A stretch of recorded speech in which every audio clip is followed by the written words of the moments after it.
presencia del profesor Patricio Peñalver en la Universidad de Murcia, que nos va a plantear el problema de la debilidad moral en Aristóteles y probablemente, sin duda, en particular en la Ética Nicómaca, esa gran obra de la ética aristotélica. Bueno, pues que, como pasa con todos estos asuntos, ¿qué les voy a contar? Resulta que 2500 años después seguimos dando vueltas en torno a ello, lo cual pues indica que o bien la humanidad no es muy inteligente, o bien sin duda fueron muy inteligentes ellos, capaces de lanzar temas y argumentos que todavía hoy, 2500 años después, nos siguen seduciendo. Yo me acompaña en la mesa, aparte del profesor Patricio Peñalver, también a Tirana Guerrero, que en fin, no está nunca de más recordar las cosas que son gratas y satisfactorias. Y esta casa creo que se siente muy satisfecha, profundamente satisfecha de la ya larga colaboración que mantenemos con Nódulo Materialista, entidad que está representada por su presidente, Tirana Guerrero, en la mesa de hoy. No siempre estamos en la mesa de estas sesiones los presidentes de ambas entidades, que ya mantenemos una colaboración, yo creo que más que satisfactoria, grata, feliz, en fin, como queramos decirlo, de 6 años, y que esperemos que también dure mucho más en este ciclo que mantenemos vivo. En el anterior, que recordarán algunos de ustedes, el español como lengua de pensamiento, y seguramente en nuevos ciclos que pondremos en marcha, y que, si me permiten que lo anuncie, este año se verá coronado también por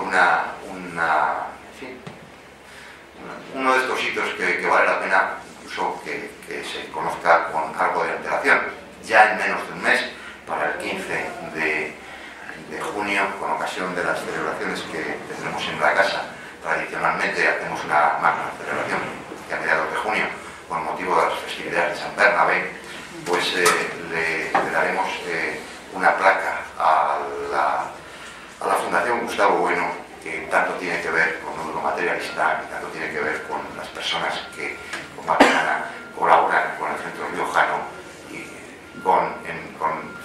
en la puesta en marcha de estas actividades, con la aquiescencia, nos consta, y con la simpatía y apoyo de la fundación de ese ilustre filósofo español, de origen sin duda riojano, a fin de cuentas esparciatense, que es Gustavo Bueno. Yo, sin más, que agradeciendo al profesor Peñalver el que haya tenido a bien de distraer una tarde de este mayo, que bueno, no sé, yo creo que este año estamos un poco como los escoceses cuando hablan los ingleses mal de ellos, que dicen que en Escocia el verano suele caer el martes o miércoles.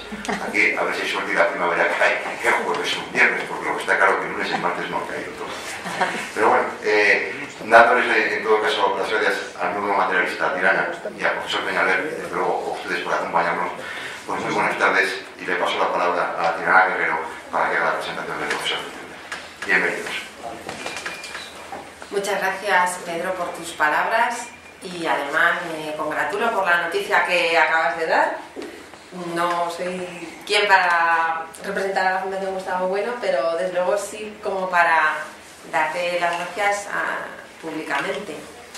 Y nos complace esta tarde tener a Patricio Peñalver, amigo ya desde hace años, incluso no sabíamos calcular, yo por lo menos desde hacía cuánto, pero porque no importa, pues realmente desde unos encuentros en Gijón, ahora pues quizás una década puede ser. El caso es que Patricio Peñalver es, como digo, un amigo, y que desde tradiciones filosóficas pues muy diferentes a la que podríamos decir constituye el materialismo filosófico, sin embargo se ha interesado por la obra de Gustavo Bueno, y se puede decir que ha influido esta obra, la de Gustavo Bueno, en la suya propia, con lo cual creo que cumple con uno de los requisitos para poder decir que forma parte de la escuela, porque creo que en alguna presentación, en algún libro, Gustavo Bueno decía que no se trata tanto de hacer que alguien con quien entres en contacto siga tu misma dirección una vez que te conoce, sino simplemente el que tu impacto le haga cambiar su trayectoria, como las bolas de Billar, eso es. Y creo que es una buena definición. Sería difícil que uno mismo o uno mismo de otra persona pudiera decir a qué escuela pertenece, sobre todo en el presente. Habría que tener como primero dominio de la obra, lo cual en mi caso sería muchísimo, y supuesto que desde luego no cumplo. Y como digo, pues el que esta obra estuviera terminada, como no es el caso, alguien en plena actividad filosófica, sí podemos decir eso, que ha conocido a Gustavo Bueno de manera que ha influido en su trayectoria. Y como decimos, pues la obra de Patricio Peñalver es muy rica en referencias, en tradiciones filosóficas y abarca pues la historia universal de la filosofía, desde la filosofía griega, de lo cual nos va a dar prueba esta tarde, hasta la contemporánea, sobre todo especialmente pues el pensamiento judío últimamente le tiene interesado, y como cuenta de estos distintos intereses de su obra, puedo decir, bueno, lo primero, que es catedrático de la Universidad de Murcia, profesor de filosofía, claro es, y como decimos es autor de, por ejemplo, Márgenes de Platón, del espíritu al tiempo, la mística española, la deconstrucción, argumento de alteridad, y del silencio de Auschwitz a los silencios de la filosofía, en una obra de colaboración titulada La filosofía después del Holocausto. Últimamente, como decíamos, el trabajo reciente Dos formas de la responsabilidad moderna, Sartre y Levinas, en una obra colectiva titulada Judaísmo finito y Judaísmo infinito, nos da prueba de esto que decíamos, de que es un autor cuyos intereses están desde luego relacionados con la filosofía del presente, algo que desde el materialismo filosófico siempre subrayamos como algo que pueda servir de clasificación de una filosofía. Si está inmersa, si está ocupada por los asuntos del presente, si entiende que el ejercicio filosófico está sobre todo dirigido a contenidos de eso que rodea la sociedad del filósofo, o puede ser una filosofía histórica, filológica, podríamos decir solamente con los títulos de estos libros. Por tanto, que Patricio Peñalver practica una filosofía inmersa en el presente, y podríamos decir en un presente conflictivo, como pudiera ser el mero hecho de que el pensamiento judío, la cuestión judía propia de este periodo de la historia en el que vivimos, después de la Segunda Guerra Mundial, pues atañe a cualquiera que quiera saber en qué mundo estamos, qué es Europa, qué es España, etc. Y bueno, no quiero ocupar más el tiempo, estamos deseando escucharle, así que por fin le cedo la palabra y de nuevo le reitero nuestro agradecimiento por haber venido desde Murcia. Muchas gracias a ti, Elena, por tu amistosa y amable presentación. Sobre todo mi agradecimiento a la institución que nos acoge, la impresionante institución que nos acoge, Centro Riojano. Estoy encantado de estar aquí, y también agradezco naturalmente a Nódulo Materialista, que en esa colaboración que tiene con el Centro Riojano pues le permite tener una actividad que sin duda es muy fecunda y lugar de debate, ¿no?, por lo que he podido seguir. Bien, algunos de los comentarios que hacía Tilana sobre la cuestión de, digamos, mi itinerario y cómo se cruza con el materialismo filosófico es un asunto sobre el que me gustaría comentar, pero creo que no es el caso, lo podemos dejar para otro momento, pero en el sentido muy reconocido, digamos, en esa manera de entender la relación entre alguien que no forma parte, digamos, de la escuela del gran Bueno, pero que ha sido muy profundamente marcado por esa obra. Bien, el tema que planteo efectivamente corresponde a uno de mis intereses más antiguos y permanentes, ¿no?, por así decirlo, me interesa más en mi actividad filosófica, que es volver a los griegos y de los griegos volver a nosotros. Entonces, me parecía que hay un tema específico en Aristóteles relativamente poco tratado, que en griego se llama acrasía, incluso pues, en algún momento me gustaría utilizar la palabra acrasía, que normalmente se traduce, las traducciones convencionales traducen por incontinencia. El problema de la incontinencia en la ética de Aristóteles, pero la palabra incontinencia, digamos, fuera de contexto, sugiere significaciones médicas o referencia a la impotencia. Entonces, vamos a dejarlo en debilidad moral, que no es exactamente una traducción, pero apunta, ¿no?, al problema de la acrasia. Otra traducción alternativa, que eventualmente en algún momento la utilizaré por el juego de la variedad, es la falta de control. De hecho, las traducciones inglesas y alemanas casi siempre traducen el término acrasia de Aristóteles como falta de control o falta de autocontrol. Y el otro término alternativo, contrapuesto en crateria, pues control, o autocontrol, capacidad de autocontrol, continencia. Bien, es una aclaración sobre el tema de esta intervención. Y quiero empezar haciendo dos consideraciones preliminares.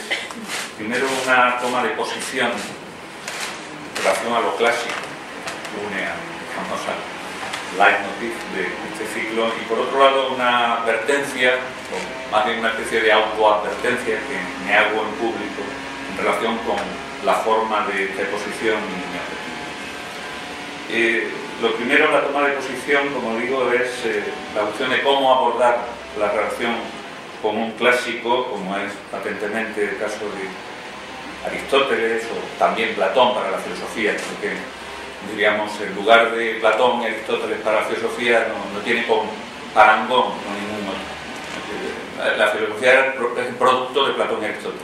Es una manera extensional de definir la filosofía. ¿Qué es la filosofía? Lo que ha producido Platón y Aristóteles. Estoy de acuerdo con aquella butad de Whitehead, habrán oído muchos de ustedes, ¿no? La filosofía no es más que una serie de notas a pie de página de las obras de Platón. Eso no es desvirtuar las notas a pie de página, es decir, de dónde vienen, ¿no? Esas notas a pie de página puede ser la crítica a la razón pura, la razón pura, con alguna exageración, puede ser una larga nota a pie de página, pero diálogo de Platón y por supuesto del bloque platónico y aristotélico, porque Aristóteles, en un cierto buen sentido, forma bloque con Platón, que dentro de un campo que naturalmente da lugar a grandes discusiones. Eso quiere decir que en la relación con Grecia yo creo que es bueno situarse en las antípodas de una aproximación de tipo antropológico o etnológico, ¿no? Algo así como la búsqueda de qué es lo que los griegos pensaban de otra manera que nosotros, ¿no? Buscando la otredad de los griegos, a veces con la premisa indiscutible de que se aprende mucho de las culturas otras, de las culturas lejanas, ¿no? Pues el juicio casi fundacional de la etnología. Bueno, creo que con Grecia probablemente eso no es posible. Recuerdo que Levi-Strauss decía que con Grecia no era posible hacer antropología, etnología, no podemos hacer etnología con culturas que están demasiado próximas a nosotros. Y por otro lado tampoco sería muy deseable, ¿no? Por supuesto hay exploraciones que pertenecen a ese tipo de orientación etnológica o antropológica, de costumbres extrañas de los griegos, y que pueden tener interés, pero enseñan poco o apenas interés. Tampoco, y esto es más gremial esta observación, tampoco creo que sea del mayor interés hacer una aproximación a los griegos en términos de histórico-filológicos, ¿no? Obviamente eso es siempre necesario, ¿no? Es siempre necesario atender a lo que se llama una historia filológica de la filosofía, pero nuestra relación con Grecia, o incluso como decía en un libro reciente Bernard Williams, nuestra relación con la relación con Grecia, ¿no? Decía con muchas sutilezas, está marcada por, yo diría que está en mi toma de posición, una dialéctica de la autocomprensión de nuestro presente histórico y la comprensión de los griegos. Esa dialéctica sería formulable en términos de que al aprender de los griegos, al estudiar a los griegos, al comprender a los griegos, nos comprendemos mejor a nosotros mismos. En ese sentido, no sería pérdida de tiempo ver qué es lo que dice de la incontinencia o de la falta de autocontrol Aristóteles. Nos comprendemos mejor a nosotros mismos si comprendemos, ¿no?, qué es lo que Aristóteles elabora sobre esa cuestión. Y para comprendernos mejor a nosotros mismos, una vez que decidimos, ¿no?, que para entender nuestro presente hay que incorporar muchos más elementos que no son los helénicos, ¿no?, y que en la historia, bueno, nuestros elementos que han configurado lo que es el racionalismo occidental, en el sentido de un Max Weber, por ejemplo, ¿no? Pues el judaísmo, el cristianismo, el derecho romano, la ciencia moderna, etc. Bueno, diría que estamos en mejor situación para comprender a los griegos. Esta sería la dialéctica, espero que fructífera, ¿no? Con la que creo que podemos acercarnos a los griegos. Y en nuestro caso, ante el problema de la acrasía, eso nos va a enfrentar con la cuestión de cómo asumir la responsabilidad en relación con las pasiones, ¿no? Gran tema de la ética griega, y también con lo que llama Aristóteles la política del placer. La política del placer, ¿no? Dice en un cierto momento, en el contexto de ese análisis de la incontinencia, habla de que es necesaria una política del placer. Lo segundo era una advertencia, una autoadvertencia, lo digo un poco irónicamente, es una autoadvertencia, pues podría hacérmela yo mismo antes, ¿no? Pero la hago en público, y es el aviso que me doy del riesgo de que la presentación que pretendo hacer de este problema pudiera ser objeto de una acusación de una graciosa maldad de Berkeley, del filósofo inglés Berkeley. Es una cita, no sé si es conocida, no sé si la habéis oído, no la han oído ustedes mucho. A mí siempre me ha hecho mucha gracia. Él decía, los filósofos son una gente que primero levanta una inmensa polvareda y luego se quejan de que no se ve nada. Me doy cuenta de que el análisis aristotélico complejísimo de esta cuestión, el libro 7 de la Ética Nicómaco, para mayor detalle, y no digamos la aproximación tentativa, parcial, reducida, con atajos, ¿no?, de que voy a hacer yo en este análisis, pues va a correr ese peligro, ¿no?, de levantar una polvareda y luego, si no quejarme yo, llevar a otros a quejarse de que no ha quedado nada claro, ¿no?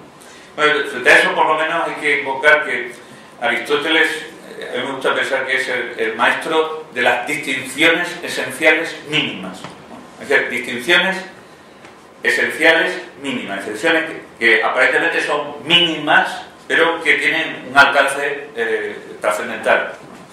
Pero en este caso, por ejemplo, él va a insistir en la diferencia entre dos términos griegos, acrates y akolastos, que se traduciría en español entre incontinente y desenfrenado, ¿no? Y nosotros mismos también, en primera instancia, la distinción esencial entre el incontinente y el desenfrenado, pues se presta a una solución semántica de, bueno, pues son significados próximos, etc., ¿no? Aristóteles, por así decirlo, decide filosóficamente, no decide arbitrariamente, sino a través de un análisis, que hay que hacer ahí una distinción esencial, aunque una distinción esencial entre términos que están muy próximos, ¿no?, por así decirlo. Por eso Aristóteles, maestro de distinciones esenciales mínimas o distinciones mínimas esenciales. Bien, mi tesis interpretativa básica es que mi forma de abordar este problema es que ahí donde Aristóteles plantea el problema de la debilidad moral, vamos a usar así esa expresión a veces, aborda el problema de la debilidad moral, materialmente en el libro 7 de la Ética Nicómaco. Ese es el lugar esencial de su polémica contra el intelectualismo de Sócrates. Bueno, es una tesis interpretativa que para las personas del gremio puede resultar, por lo menos no convencional, porque normalmente se considera que Aristóteles ajusta las cuentas, por así decirlo, con el intelectualismo socrático en otro contexto, en el contexto de la discusión sobre las virtudes ya no éticas y concretamente sobre la sensatez, sobre la prudencia, sobre la frónesis, ¿no?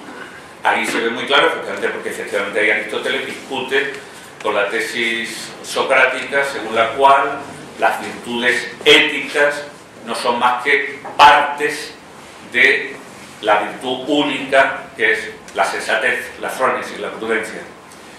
Bien, pues, aunque evidentemente ese elemento tiene que estar incorporado, yo diría que donde Aristóteles ajusta las cuentas con el intelectualismo socrático está en esta segunda instancia, ¿no? En este libro un poco extraño, incluso en su colocación, como veremos, en que diríamos lo que rechaza de Sócrates es algo así como su felicidad, su optimismo, ¿no? su absoluta seguridad moral. Un gran estudioso de Sócrates que dice Happy Sócrates, ¿no?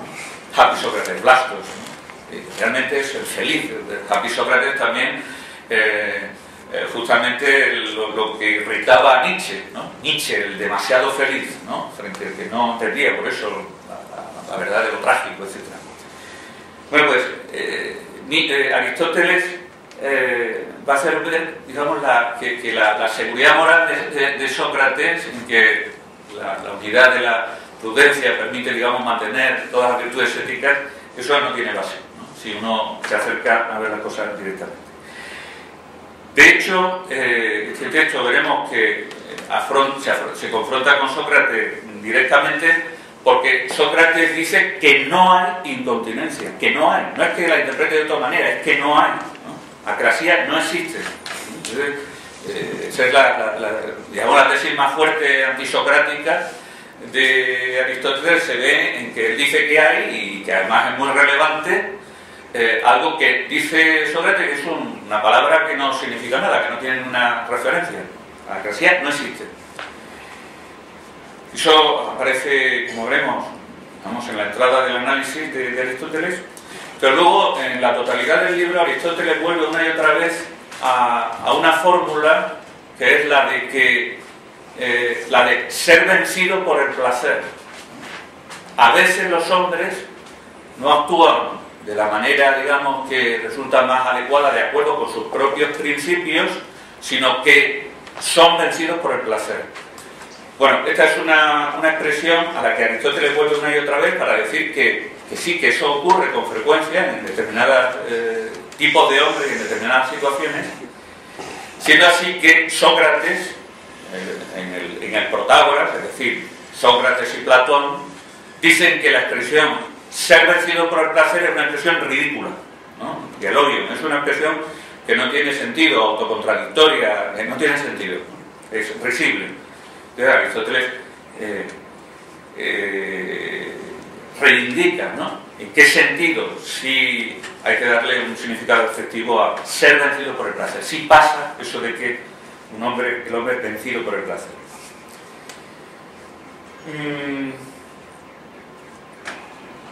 Entonces, mi interpretación de que en esta explicación de Aristóteles es donde está el combate contra el intelectualismo de Sócrates, contra el intelectualismo moral socrático, descansa en la impresión de que la discusión de Aristóteles a propósito de la incontinencia o la falta de autocontrol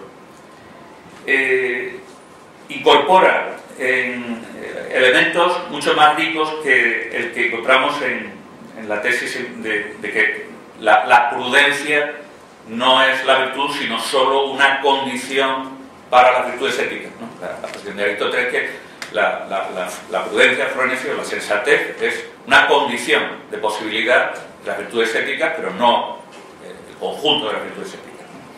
Entonces, este segundo análisis, el análisis de la incontinencia, de la falta de autocontrol, permite incorporar no ya el tema de la relación entre saber, sensatez y virtudes, sino también una teoría de las fuerzas y las debilidades en la dinámica del psiquismo, una teoría de las formas de la contención, retención, incluso represión de los impulsos irracionales, rebeldes, ¿no? Dice Aristóteles a veces, y en fin, una teoría política del placer, a lo que hacía referencia anteriormente. Bueno, como acabo de señalar, tanto en un contexto como en otro, tanto en el libro sexto como en el libro séptimo de la Ética Nicomaco, la discusión con el Protágoras, ¿no?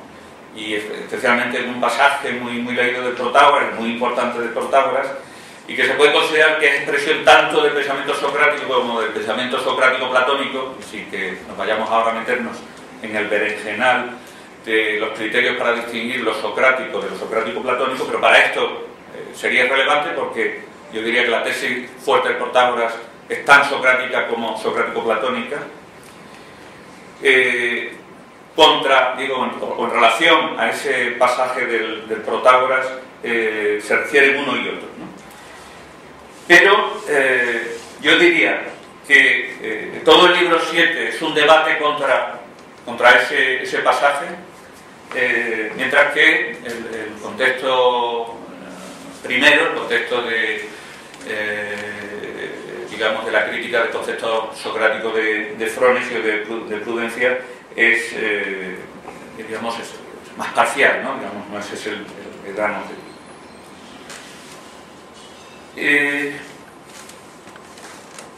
De una manera, de momento algo formal, creo que tiene interés situar el lugar metódico dentro de la economía de la obra, de la Ética Nicómaco, de esta obra, diríamos que hay que incesantemente releer, ¿no?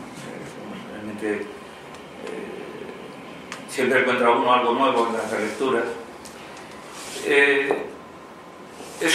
Tiene un lugar, este libro 7, bastante particular, porque se marca una ruptura en el comienzo del libro, ¿no? Dice literalmente, después de esto, después de haber estudiado, en definitiva, después de haber estudiado las virtudes éticas y las virtudes dianoéticas, ¿no? Las virtudes éticas está el libro quinto y el libro sexto las virtudes dianoéticas. Después de esto, después de haber estudiado las virtudes éticas y dianoéticas, hay que empezar con un nuevo principio, ¿no? Al un nuevo principio. O sea, vamos a cambiar de registro, de cierto modo.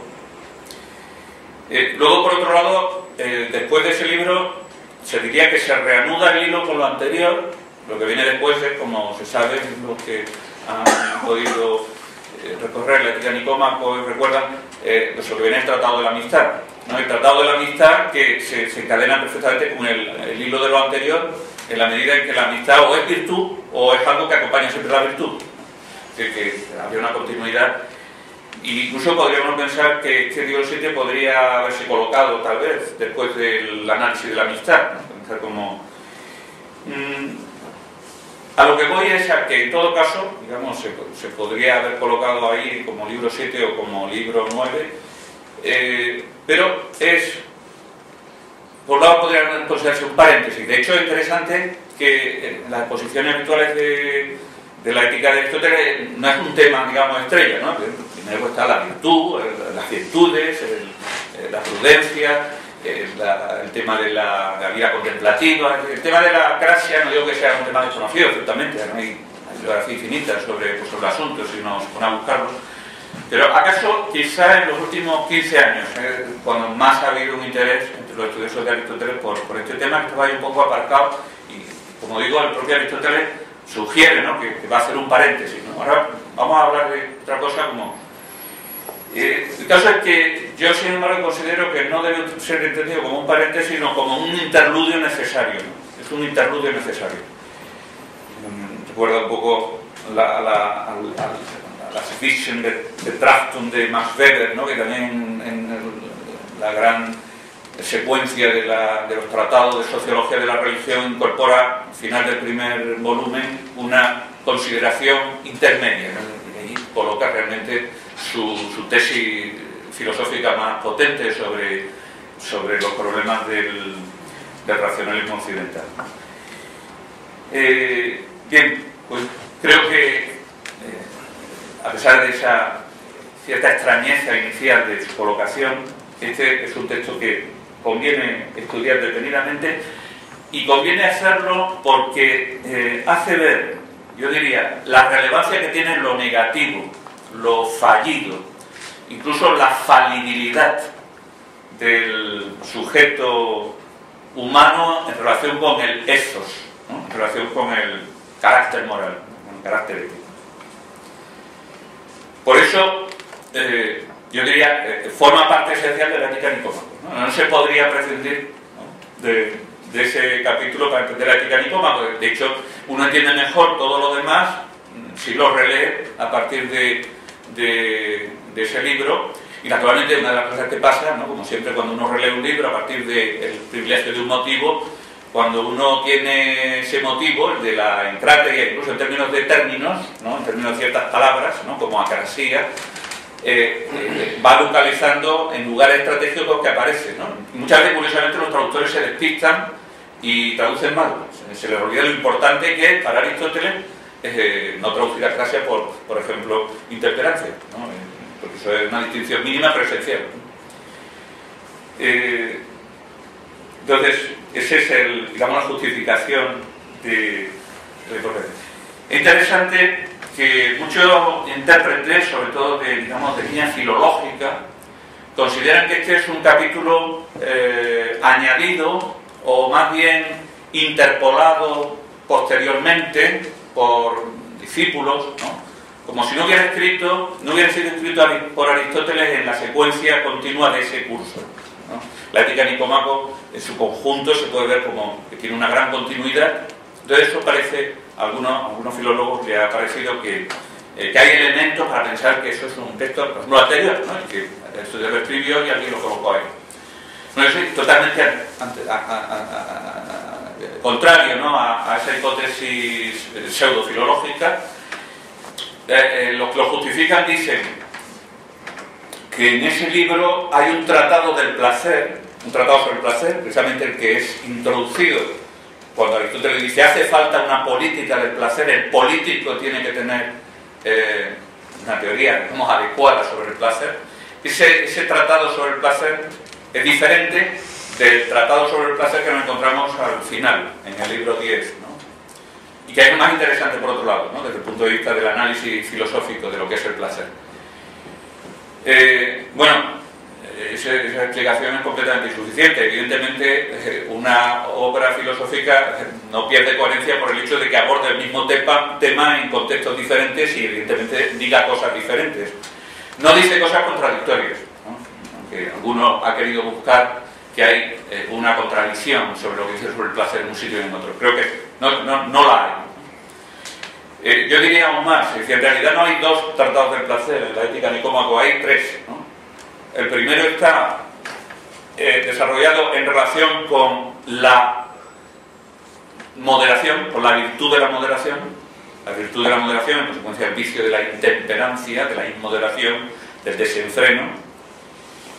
Es el primer tratado, el libro tercero. Segundo es el del libro 7, al final, una política del placer, que estudia el placer después de haber visto el problema de la acrasía, después de haber visto el problema de la debilidad moral, el problema de que a veces ciertos sujetos humanos no hacen lo que creen que deben porque son vencidos por el placer.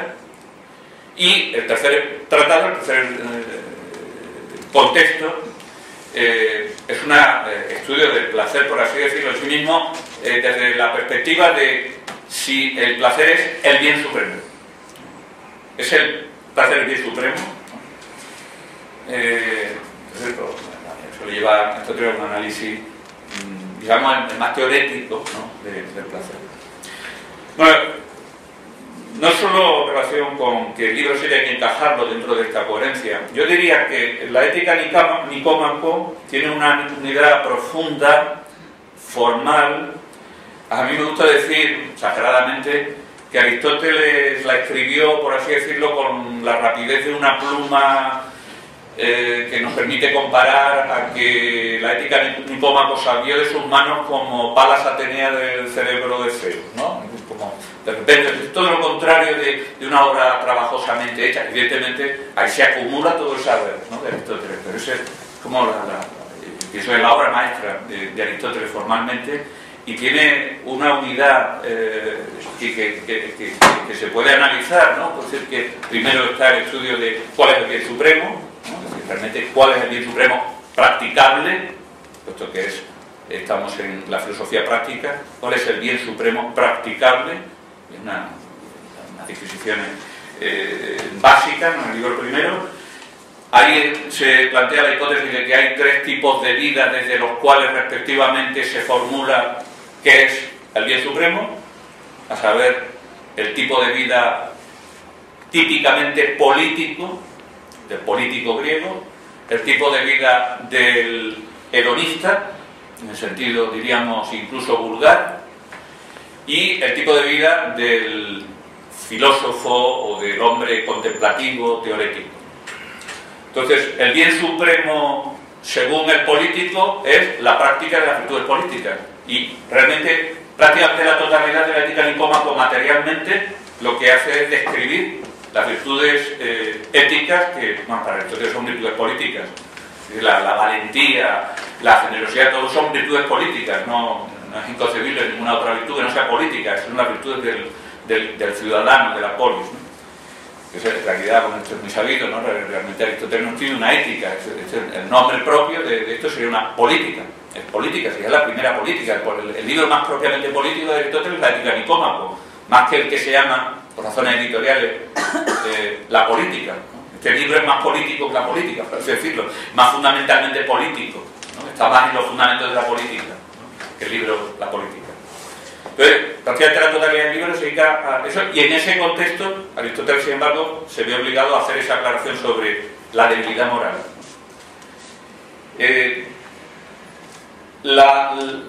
La tercera parte sería pues el estudio del placer como posible respuesta a qué es el bien supremo. Es la primera parte del libro 10 en términos editoriales. Y la última parte es qué es la filosofía teórica y cuál es su alcance, su posibilidad o sus límites, ¿no? Es decir, la última parte del libro 10. Digamos, tiene una estructura muy desigual en cuanto a las partes, pero es esa la estructura. Y en todo caso, insisto, esto tiene una unidad escrita, algo así como que hay que leerlo todo seguido, por así decirlo, que es muy complicado y se prestaría dificultades para esto. Bien, ya decía, al principio del libro 7 vamos a empezar una cosa diferente desde un nuevo principio. Algo específicamente diferente al análisis de las virtudes éticas y las virtudes dianéticas de los 6 libros anteriores. Por decirlo rápidamente, la tesis fundamental de Aristóteles es que la incontinencia no es un vicio. La incontinencia no es una maldad moral. No es una maldad propiamente moral. Y en consecuencia la continencia, es decir, el autocontrol, tampoco es una virtud. Es una tesis problemática para algunos comentadores, incluso comentadores muy aristotélicos, empezando por Santo Tomás, ¿no? Santo Tomás, de hecho, cuando comenta la Ética Nicómaco, lo hace con extremo rigor, ¿no? Siempre es aclaratorio, cuando uno tiene alguna duda realmente qué es lo que dice Santo Tomás.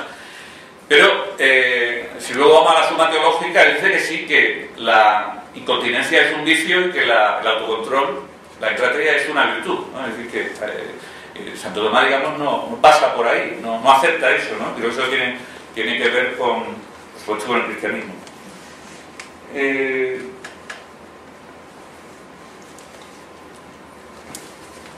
relación con esto, cabe recordar una comparación que aparece en un contexto anterior, pero que ahora resulta pertinente utilizarlo.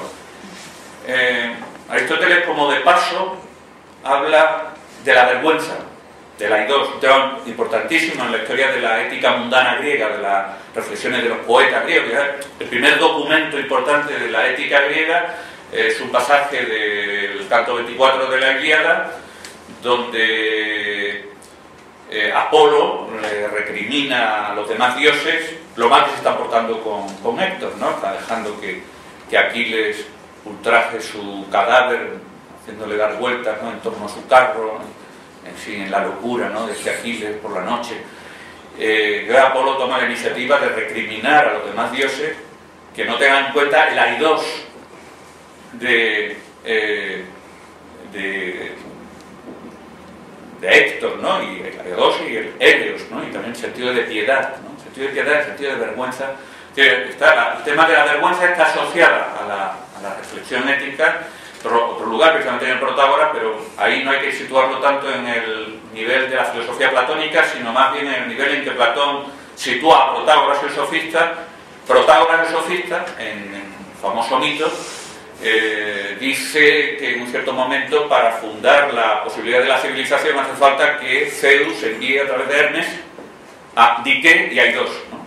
El sentido de la justicia y el sentido de la vergüenza, ¿no? Eso serían los fundamentos de la civilización, de lo que permite que las sociedades humanas no se digreguen, por ejemplo, teniendo guerras entre ellos o no sabiendo organizar la guerra contra otros. Para diferenciarlo, ese nivel de los dones que le vienen de Zeus, de aquello que había conseguido tramposamente, ¿cómo se llama este héroe? Prometeo, sí. Tramposamente Prometeo le roba a los dioses, ¿no? Y que trae, bueno, el fuego, la técnica, es decir, la civilización técnica, ¿no? Por así decirlo. Bien, simplemente dos lugares muy conocidos para ver que la Aidos era un tema que Aristóteles se tenía que confrontar, y sin embargo dice la Aidos no tiene nada que ver con la virtud, no es una virtud. Tener vergüenza no es nada virtuoso. Y dice, le pasa como a la encráteria, como al autocontrol, que es un fenómeno mixto, es algo mixto, ¿no? Dice literalmente tis nicte. Tanto la continencia como la vergüenza son ontológicamente algo mezclado. En cualquier caso, el estatuto de la incontinencia y de la continencia hace que el estudio de la oposición o la tensión entre continencia e incontinencia tenga que incorporar el punto de vista de la naturaleza. Aristóteles decía, aquí tenemos que tener en cuenta también la naturaleza. Y de hecho, la tiene en cuenta de una manera específica en varios lugares de su análisis, y de una manera incluso más concreta hay que tener en cuenta qué dicen los médicos. ¿Qué dicen los médicos a propósito de la incontinencia? Pensemos una incontinencia, digamos, de nuestro presente, bueno, la adicción a las sustancias. Eso es la típica situación de incontinencia, ¿no? De incapacidad de autocontrol en un cierto momento en que el sujeto está, diríamos, vinculado, ¿no? a una sustancia.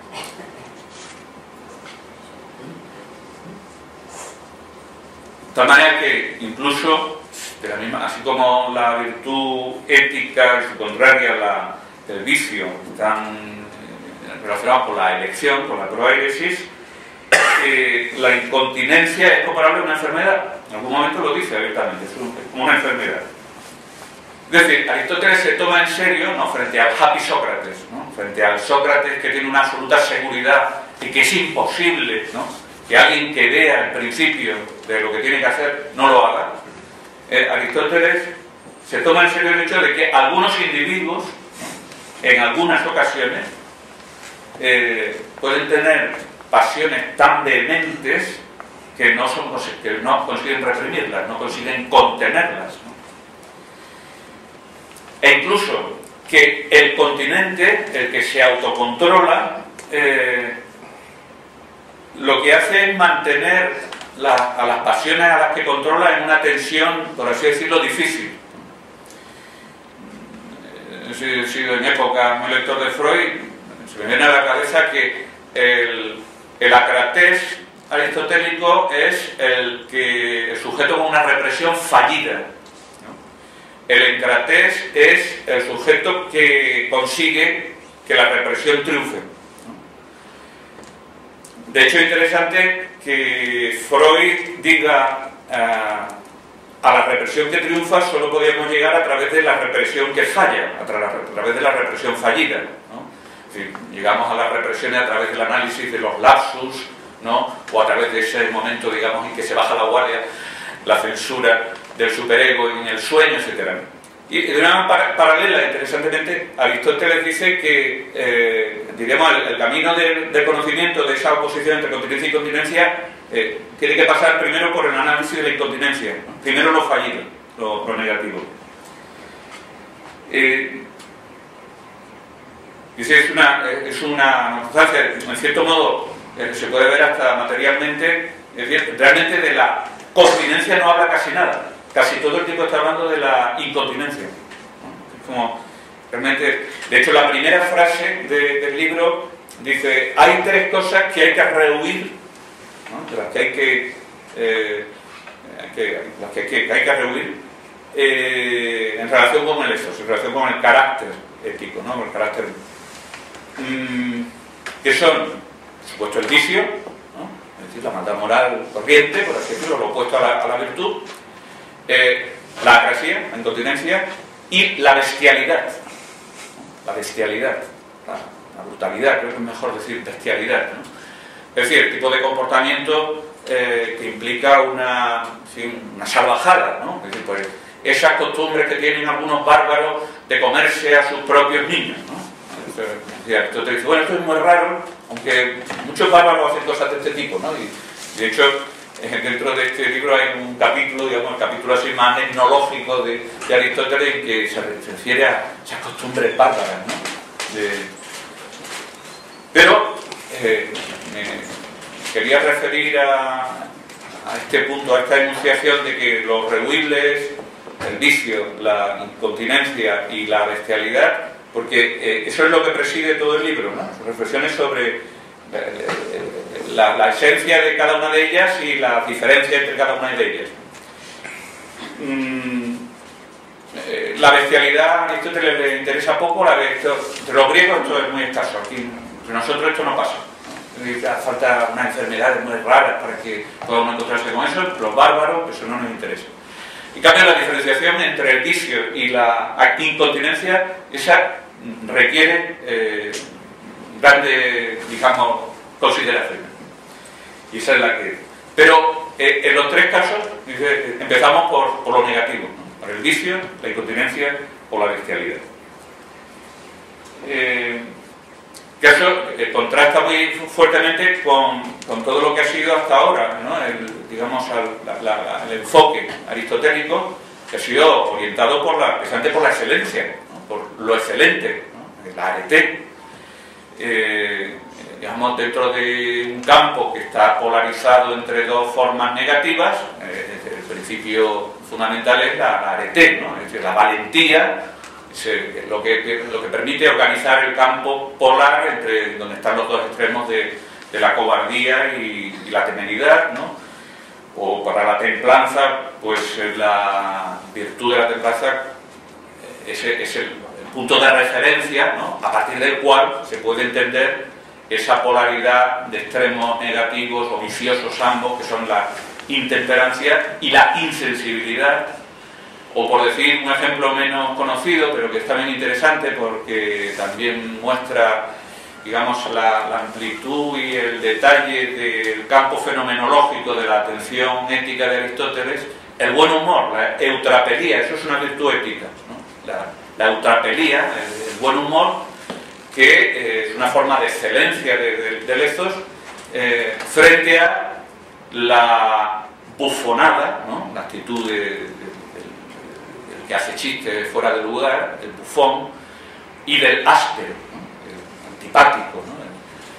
O, por ejemplo, la virtud de la franqueza frente a la arrogancia y la ironía, ¿no? También interesante. La ironía para Aristóteles es un vicio, ¿no? Interesante, a pesar de que incluso alguna vez lo dice respecto a Sócrates. La ironía es un vicio, es un incumplimiento frente a la virtud de la franqueza, porque el irónico disimula, ¿no? Sócrates, el que hace que no sabe, como que no sabe, pero sabe, ¿no? Sócrates luego él dice que sí, que en realidad no sabe, pero todos sabemos que sabe, ¿no? El mismo Platón, evidentemente, y él, desde luego. Pero en fin, es un vicio que Sócrates se le podía permitir porque dio bastante juego, pero a Aristóteles no le hacía gracia, una constancia, porque ahí no digo que sea extenso, pero en muchos lugares parece que no le hace gracia la ironía de Sócrates, porque además la ironía, hablando en serio, en este contexto ético y luego también en el método de la retórica. Bien, eso en todo caso era simplemente el contraste, ¿no? Hasta aquí hemos orientado por los fenómenos centrales, positivos, y aquí nos encontramos con lo negativo. Bien, por otro lado, entre continencia e incontinencia no hay un término medio, O sea, la virtud es siempre un término medio. Entre continencia y continencia no hay término medio. Hay, diríamos, hay una frontera, ¿no? Hasta tal punto uno se puede considerar continente en relación por lo menos con una determinada medida social histórica, y hasta otro cierto punto pues se es incontinente, ¿no? Se es continente o se es incontinente a través de una... Pero no hay un término medio, ¿no? Por eso la continencia además no es una virtud, ni hay un término medio virtuoso entre uno y otro.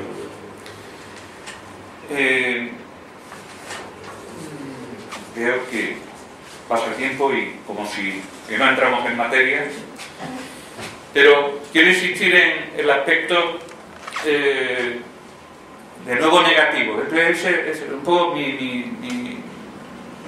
la curiosidad no es la palabra, mi forma de atención que busca elementos en este libro es una finez de Aristóteles para lo fallido, ¿no?, del sujeto humano. Y por eso puede tener interés examinar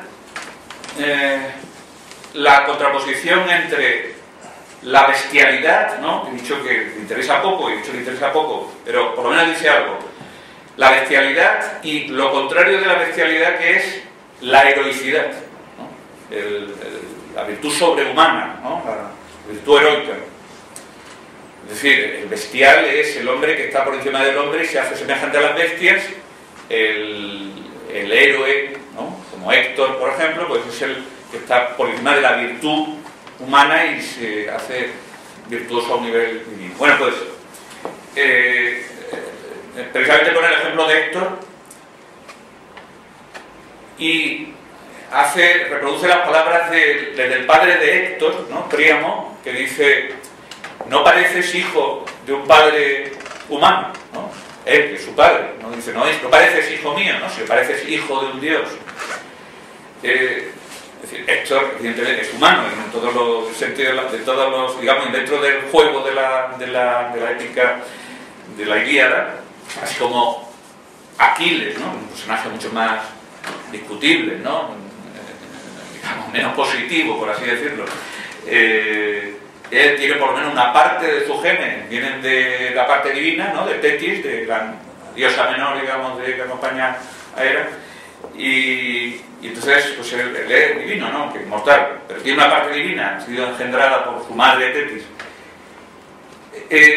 Héctor no, Héctor tiene esa heroicidad cuasi divina que hace que su padre diga: no pareces hijo de un dios. Sin embargo, Aristóteles dice: pero estos son maneras poéticas de hablar. Es algo así como todo esto no lleva a ninguna parte, es como todo esto son fantasías, una interpretación, ¿no? Habría que decir, todo esto es una fantasía. Es un poco como, de la misma manera, la bestialidad es una cosa de bárbaro, no nos interesa, y la heroicidad divina es una cosa de poetas en un momento de exaltación. Esto no es lo que nos interesa. Lo que nos interesa es la virtud y la encrateia, o alternativamente la caquía, ¿no?, el vicio, y la acrasía, ¿no?, la incontinencia, la debilidad moral, la falta de autocontrol.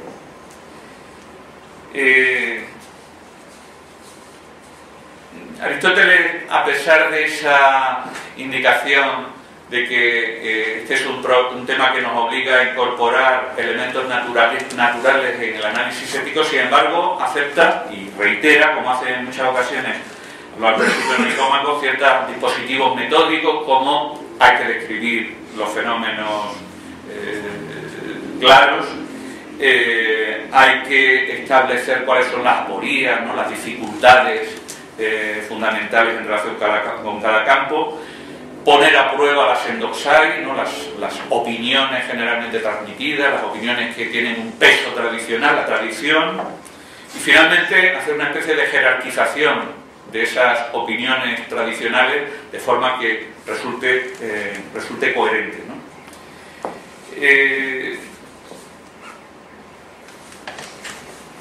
Y sobre esa base, digamos, este sería, en cierto modo, el núcleo de la cuestión. Aristóteles se enfrenta, digamos, a las cuatro aporías fundamentales representa la incontinencia, ¿no? E insisto, analiza la acrasia, la continencia aparece como un tema lateral. Primera cuestión, ¿cómo es posible, ¿no? ¿Cómo es posible que alguien que tenga un juicio recto haga lo que él sabe que no debe? ¿Eso cómo es posible? Bueno, la primera aporia es que según algunos es tan imposible que es que no existe, ¿no? Nada menos que Sócrates. Se podría decir que Platón, así como el Sócrates de Xenofonte en algún lugar habla de acrasia, el Sócrates de Platón nunca pronuncia la palabra acrasia, pero se puede entender que todo el pasaje de Protágoras al que he hecho referencia antes comporta una negación de la posibilidad de la acrasia, una negación de la posibilidad de la debilidad moral, ¿no? Ya sabemos, o sea, Sócrates diría, si alguien dice que sabe qué es lo que tiene que hacer pero no lo hace, que no lo sabe, no lo sabe, ¿no? Sócrates dice que no lo sabe. Sócrates y Aristóteles se va a oponer diciendo, pero si es que vemos claramente, ¿no? Es un fenómeno claro, ¿no? Clarísimo en Arges, ¿no? Es totalmente claro el fenómeno de que hay personas que en ciertos momentos saben lo que tienen que hacer y sin embargo, en contra de su mejor principio, ¿no? Como se dice en teoría de la acción, son vencidos por el placer, ¿no? Entonces, que Aristóteles, Platón ridiculice o Sócrates ridiculice esa expresión como risible, justamente, esto dice, no, eso existe. Segunda dificultad, ¿no? O sea, realmente esa es la primera. Realmente Aristóteles lo que tiene que probar es que la acrasia hay, ¿no? Y que realmente es el problema fundamental. Segunda aporia. Parece que el moderado no es continente. Es decir, el moderado, el que tiene la virtud, porque es virtud la moderación, la sofrosínesis es una virtud moral, ¿no? Una virtud ética, ¿no? Aquí la diferenciación entre ética y moral no viene a cuento en este momento, creo. La sofrosine, la moderación es una virtud moral. Bueno, pues resulta que el moderado no es continente. ¿Por qué no es continente? Porque el continente tiene que controlar pasiones bajas y fuertes. Si no, no es continente, si no, no controla, ¿no? Ahora, el moderado debe ser aquel que ha conseguido no tener, ¿no? Esas pasiones fuertes y bajas. Luego, el moderado no es continente, que es algo que bueno, en español, en este español contemporáneo, en el español oficial contemporáneo, digamos, suena también raro, pero probablemente les resultaría más raro al griego, ¿no? Es decir, que el sofrón no es encrates.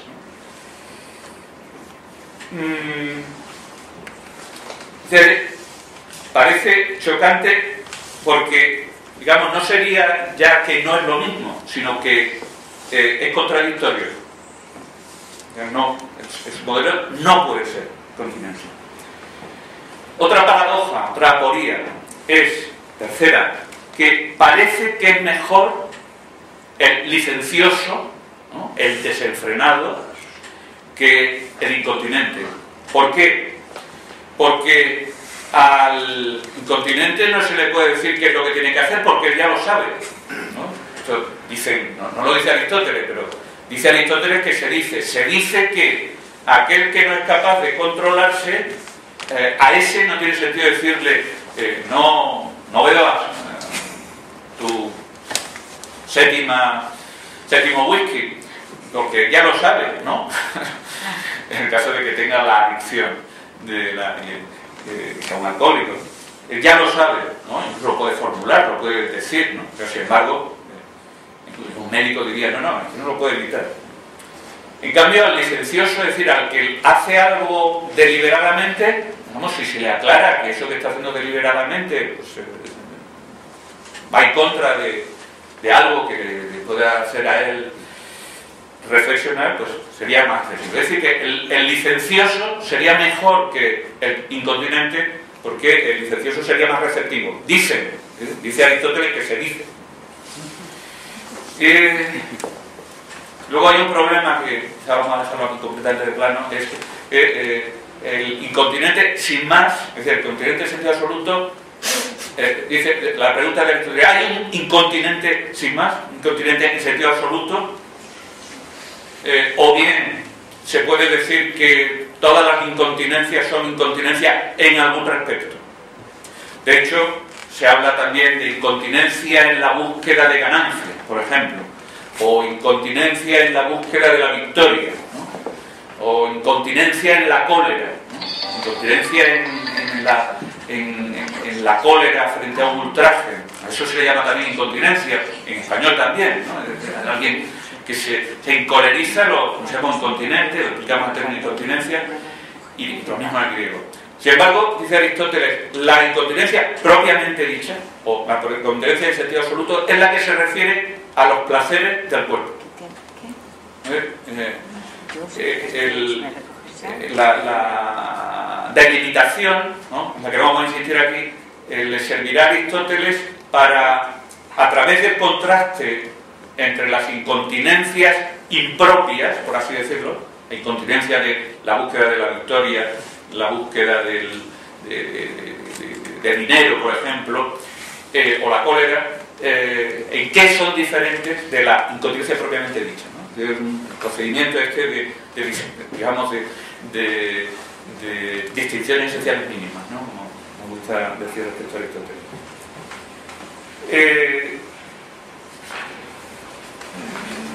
Me doy cuenta de que no estamos casi entrando en materia y estamos ya fuera de tiempo, y quiero por lo menos concluir de una manera formal. No tengo derecho a abusar de la atención.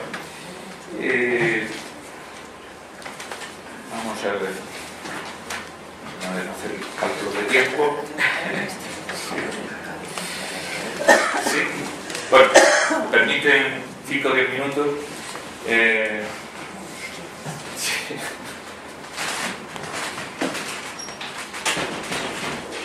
A ver, el problema esencial es los que dicen que no hay atracción.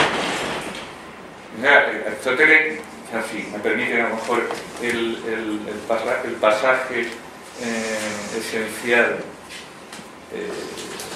se puede traer en su literatura, ¿no? Se podría preguntar, dice, ¿cómo es posible que un hombre que juzgue rectamente se porte con incontinencia? Algunos dicen que esto es imposible, si se tiene conocimiento, ¿no? Si es en serio que se tiene conocimiento, ¿no? Es reiterativo, ¿no? El incontinente es el que hace algo mal sabiendo que no debe hacer eso. Entonces es reiterativo decir, eso es imposible si tiene conocimiento, hay que entender, si tiene conocimiento en serio, ¿no? Diría Sócrates, si tiene conocimiento en serio no puede hacer el mal. Algunos dicen que tiene conocimiento. Sería absurdo, pensaba Sócrates, y el pasaje remite claramente al contexto, incluso de la literalidad del Protágoras, que existiendo el conocimiento, alguna otra cosa lo dominara y arrastrara de acá para allá como un esclavo, ¿no? Es una metáfora literal del Protágoras, ¿no? Sócrates le interpela, ¿no?, a Protágoras y le dice, tú no te atreverás a decir, ¿no?, tú que te dedicas a estas cosas de educar la virtud, al saber, la sabiduría, etcétera, no te atreverás, ¿no?, a decir que el saber es algo que está dentro del alma arrastrado como un esclavo por todo lo demás que hay en el alma, ¿no?, como las pasiones, etcétera. No, el saber para un griego medio, y Protágoras, como el mismo Protágoras quiere ser, el saber no puede ser un esclavo. Sócrates, en efecto, sigue diciendo, se oponía absolutamente a esa idea, sosteniendo que no hay incontinencia. Esta es la frase fundamental, que no hay incontinencia. Eso es una palabra que no remite a nada. Porque nadie obra contra lo mejor a sabiendas, sino por ignorancia. No puedo entender que esto es reiterativo, ¿no?, sino por ignorancia. Ahora bien, ¿no?, está el observador, el Sócrates, Aristóteles observador, ¿no? Ahora bien, esa manera de razonar está en desacuerdo con lo que vemos claramente. Vemos claramente en Argos que no es cierto, que sí, ¿no?, que sí hay acrasía, que sí hay el acratas. Entonces, la cuestión está en cómo está ese conocimiento en el acrates. Porque Aristóteles dice que ese conocimiento está en el acrates. Ahora, ¿cómo está en el acrates? Entonces, Aristóteles primero dice, hay que distinguir entre tener el conocimiento y usarlo. cabe que uno tenga un conocimiento y no lo use, digamos, en acto actualmente. Por otro lado, hay que preguntarse, dice, para aclarar esto, ¿a qué materia se refiere la incontinencia? ¿Sobre qué versa, ¿no? esa contradicción, ¿no? esa tensión? ¿De qué modo se refiere a aquello a lo que se refiere? Sería la tercera pregunta.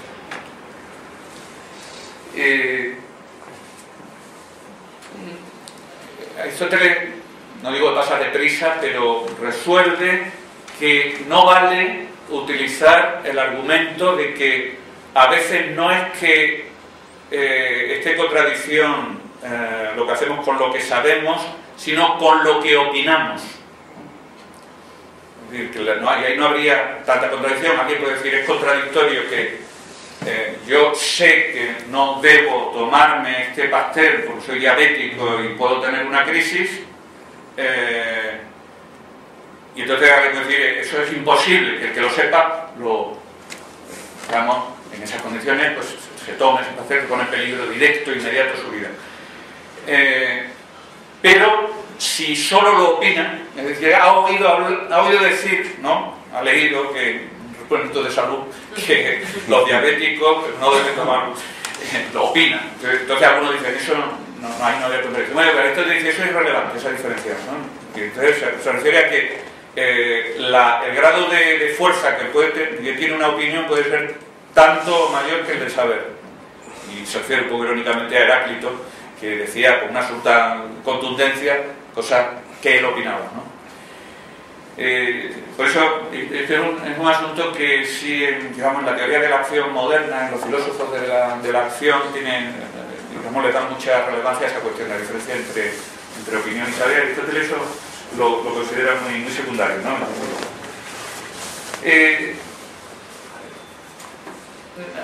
Lo esencial que dice Aristóteles, voy a acabar con esto, perdón.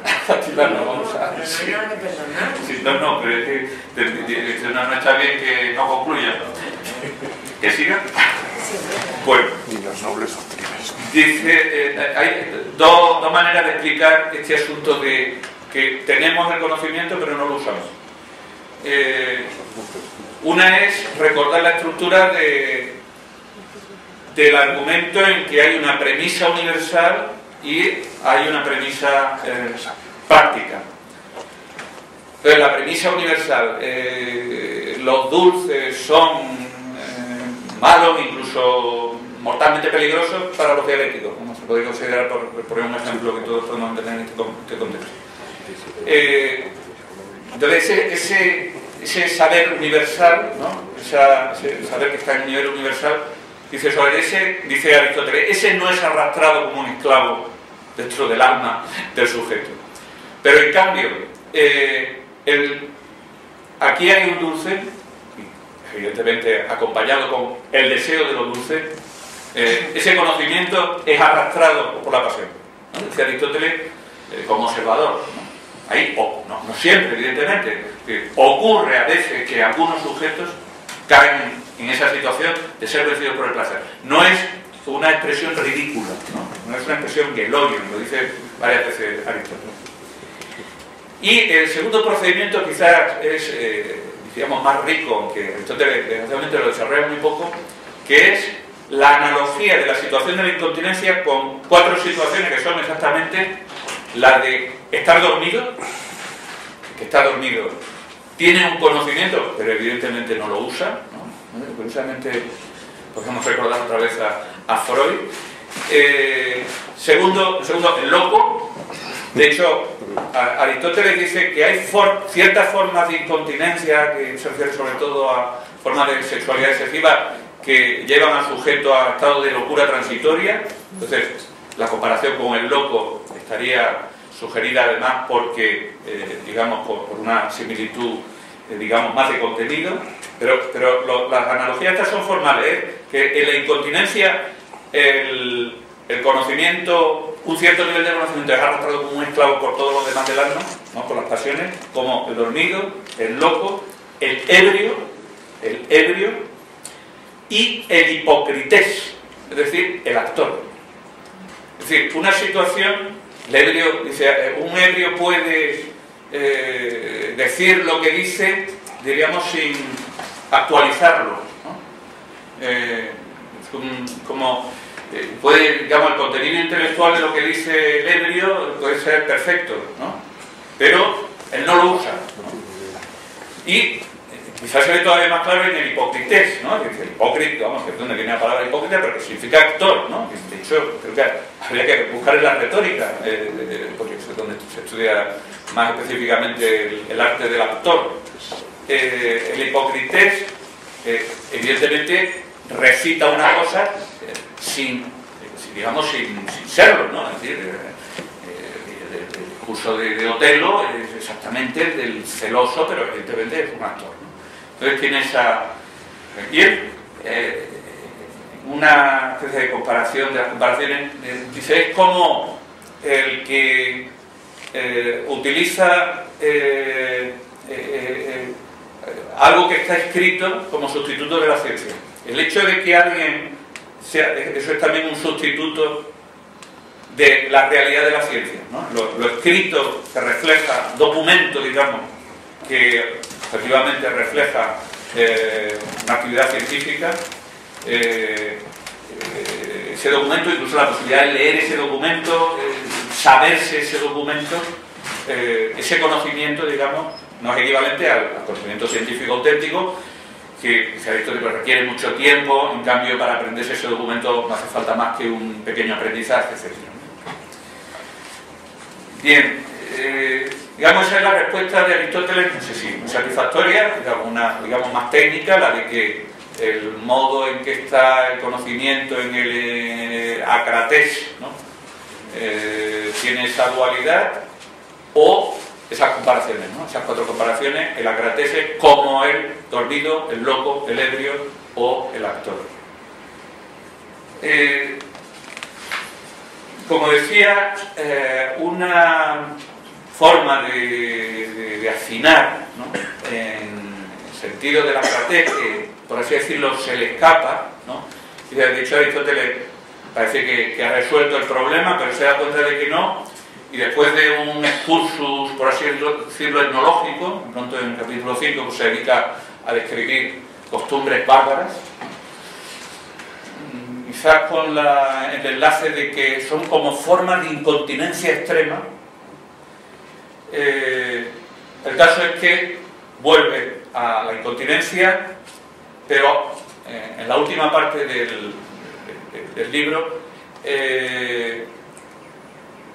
utiliza el procedimiento de diferenciar la incontinencia propiamente dicha de las incontinencias impropias.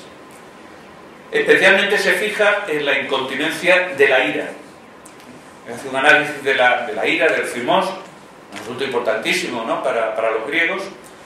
Entre otras cosas hay que tener en cuenta que para la ira, para los griegos, no tiene digamos, yo tenía mejor prestigio que para nosotros, ¿no? La ira no es algo vergonzoso en ningún caso, ¿no?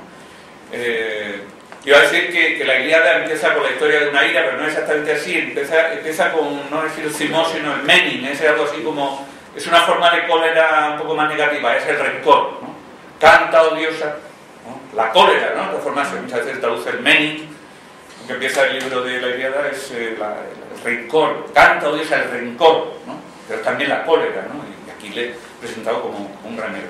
Bien, pues entonces Aristóteles hace un análisis muy interesante del thymos, respecto al cual me quiero fijar sobre todo en cuáles son las diferencias respecto a la incontinencia, y sí voy a acabar con esto, aunque me da más permiso, por ejemplo, sí. Veamos. El punto está en que es paradójico, incluso me lo tengo notado como una cuestión a la que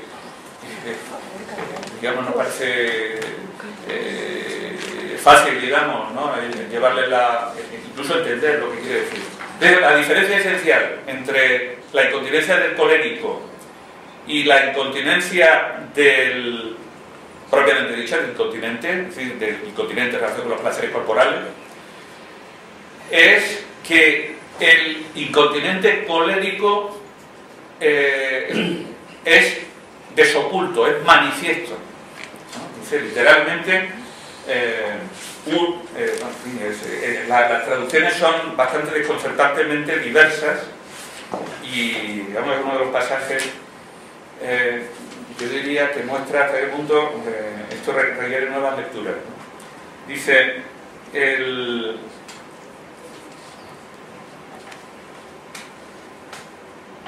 la incontinencia, además lo señala esta diferencia porque ahí es donde se ve con toda claridad que la incontinencia no es vicio. Para Aristóteles esto es fundamental, no hay una distinción esencial mínima, que la incontinencia no es intemperancia. Digamos, para Aristóteles de ahí dependen muchas cosas. Entonces, dice, la primera, primero dice una diferencia, que es que el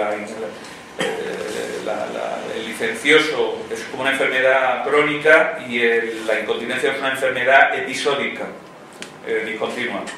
Pero además, la incontinencia y el vicio son de géneros completamente diferentes. En efecto, el vicio es inconsciente. El vicio es inconsciente. O sea, literalmente, el vicio está oculto. Diríamos la inmoderación, ¿no? En el caso del vicio que está más próximo a la incontinencia. Entonces, el vicio en general está oculto. O sea, el mal moral como tal está oculto. Y en cambio, la incontinencia no. La incontinencia no está oculta. Quiero concluir de forma casi de pregunta que me hago a mí mismo, en una cierta perplejidad, porque una parte de mí me lleva a, por así decirlo, ver el buen sentido de esa expresión, ¿no? Incluso hay traducciones que dicen el vicio es inconsciente, ¿no? Y hay una traducción inglesa que dice eso todavía. El vicio es algo de lo que no tiene noticia el sujeto, mientras que el incontinente sí, el incontinente es consciente, ¿no? Como dice la traducción de María Saraujo, ¿no? El vicio es inconsciente y la incontinencia, la agresividad es consciente. Bueno, podemos ponernos con el ejemplo que además ha salido en más de un contexto de la ebriedad, ¿no? Se diría que el ebrio licencioso, es decir, el ebrio que se emborracha deliberadamente, es decir, licenciosamente, ese es inconsciente, ¿no? Ese lanzane, ¿no?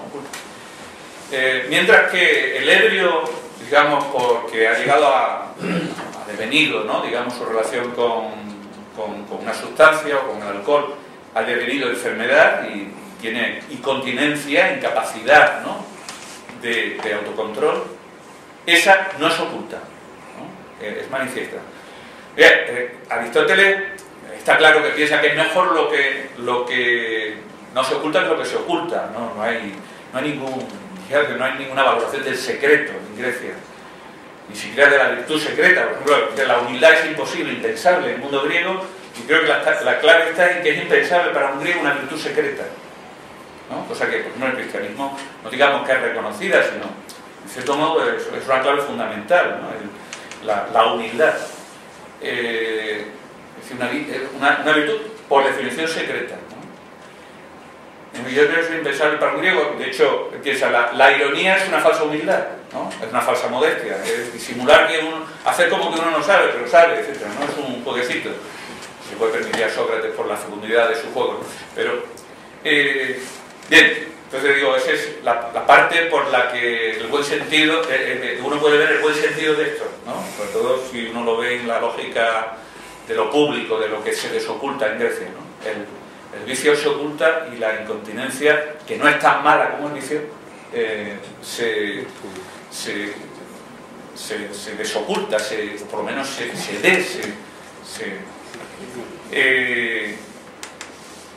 entonces, la perplejidad en la que me encuentro y en la que quiero terminar, ¿no?, en términos simplemente de callarme, que hay veces que uno puede decir que el incontinente, por lo menos en nuestras sociedades, de una manera típica se oculta, ¿no? Es decir, es algo vergonzoso, típicamente vergonzoso. Ya podemos decir, el licencioso que se va a emborrachar lo dice abiertamente: me voy a emborrachar esta noche, ¿no? El que tiene un problema de incontinencia con la bebida se oculta, ¿no? Se supone que es una conducta típica del que tiene un problema con una sustancia, el hacerlo ocultamente, porque en esa perplejidad me quedo, ¿no?, leyendo los fragmentos de Aristóteles y simplemente les doy las gracias por la atención que han tenido hasta este momento. Muchas gracias.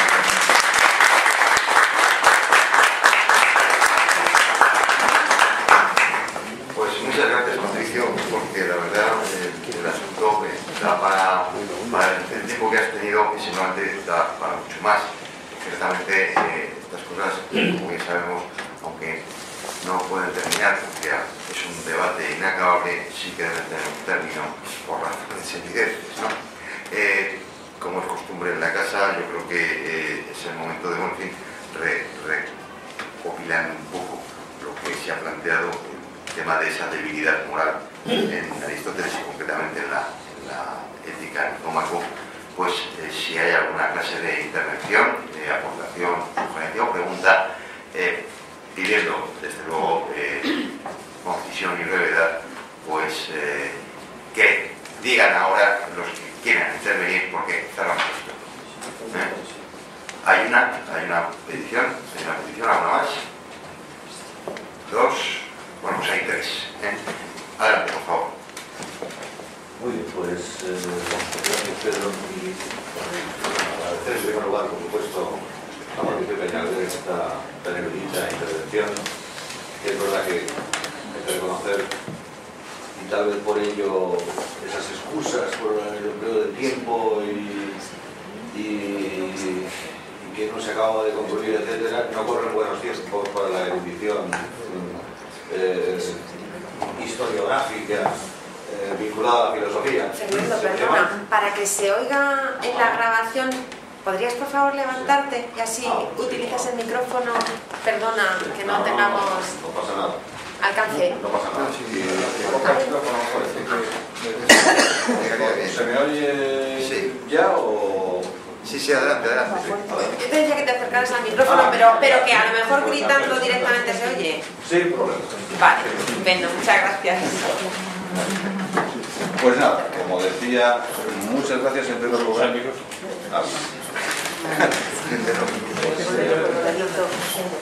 Bueno, a lo mejor estar más cerca de ella se oye. Sí. Pues muchas gracias entonces por esta peregrina intervención.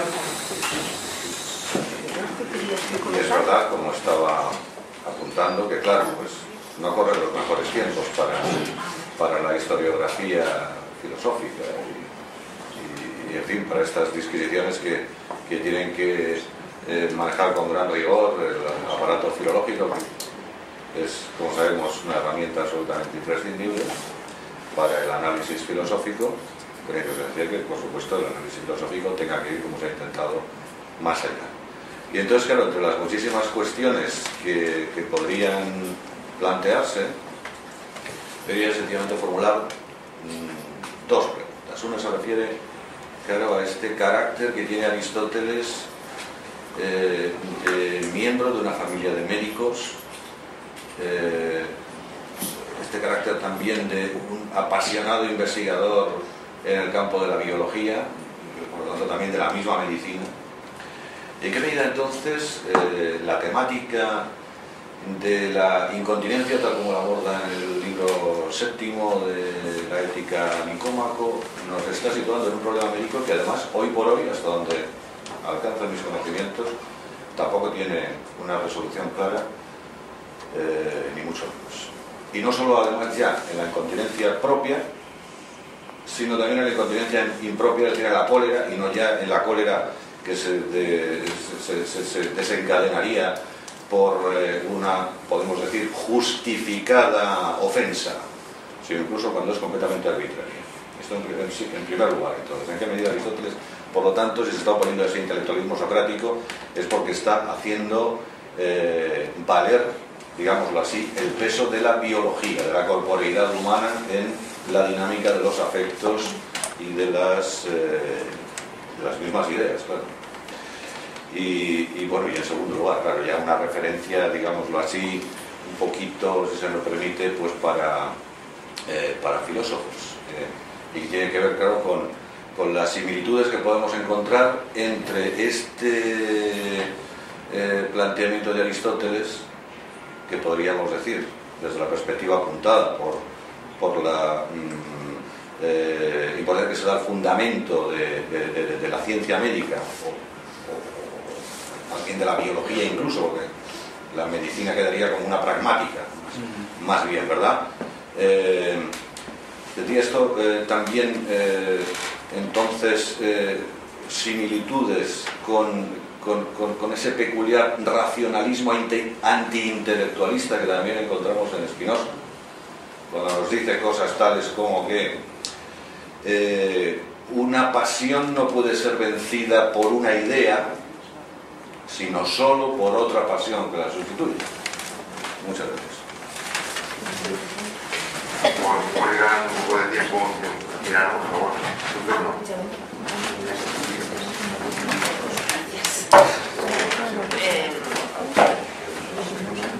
Bueno, era más que otra cosa un comentario.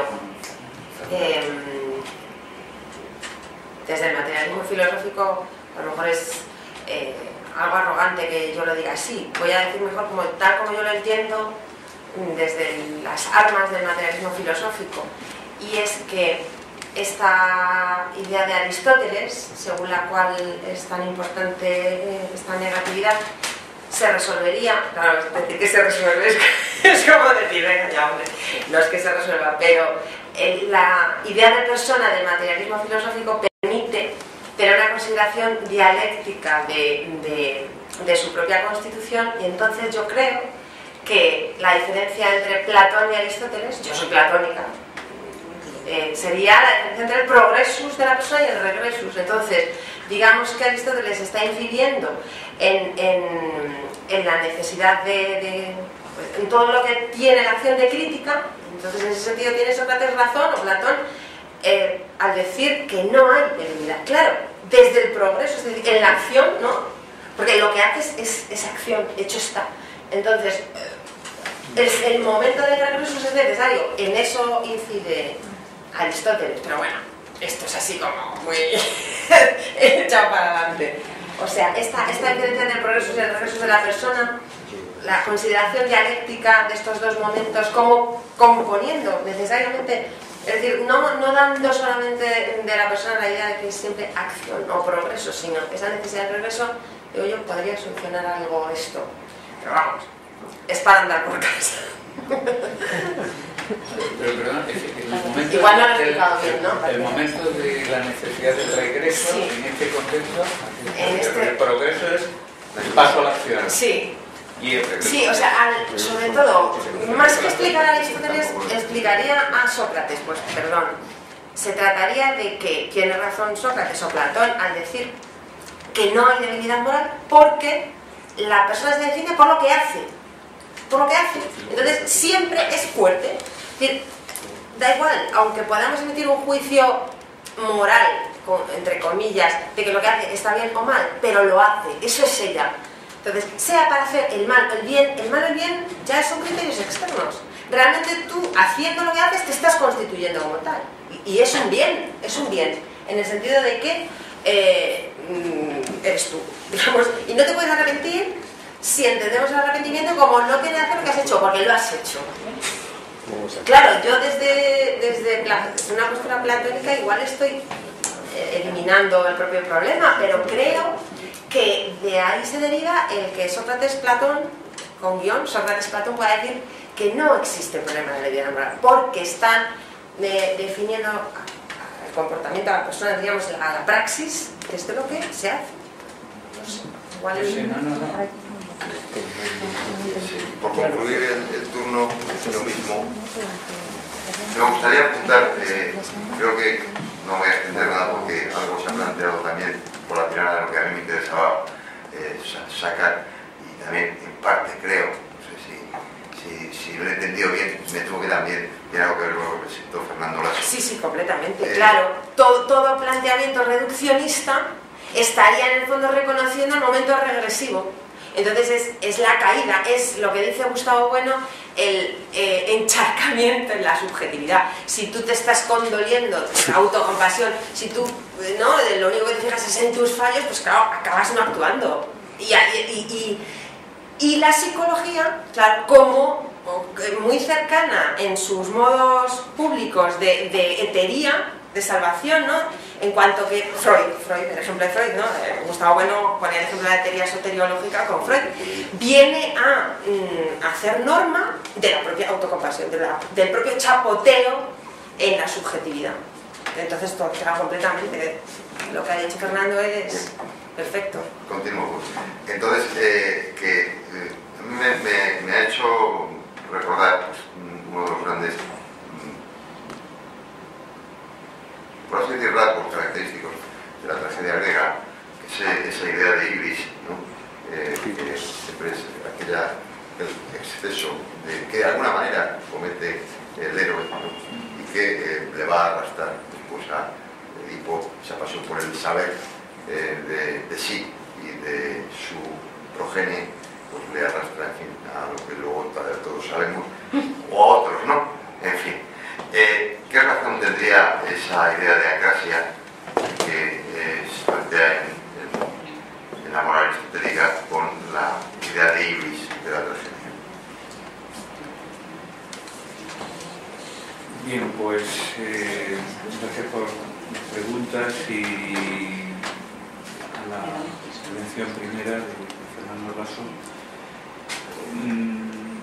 Sí, vamos, lo primero es me acuerdo con que efectivamente ese elemento médico, biológico, naturalista tiene un enorme peso en Aristóteles y con papel fundamental, ¿no? en su digamos distanciamiento, ¿no? respecto al intelectualismo radical de Sócrates y luego a la construcción platónica. Y bueno, yo creo que a favor de la, digamos, vigencia o virulencia de este análisis que tan torpemente he querido, por lo menos, de presentar, está el que, como usted mismo decía... Entonces nada, todo lo contrario. No, pero tiene que haber sido más resolutorio. No, pero el análisis es necesario. No, es que es así. No, pero a lo que iba es a que efectivamente, como decías, que no estaba resuelto. Eso los médicos dan vueltas, no solo los médicos, sino también en el campo jurídico, en el campo penal, o sea, es un... entonces, eso está ahí. Luego, realmente es muy seductora.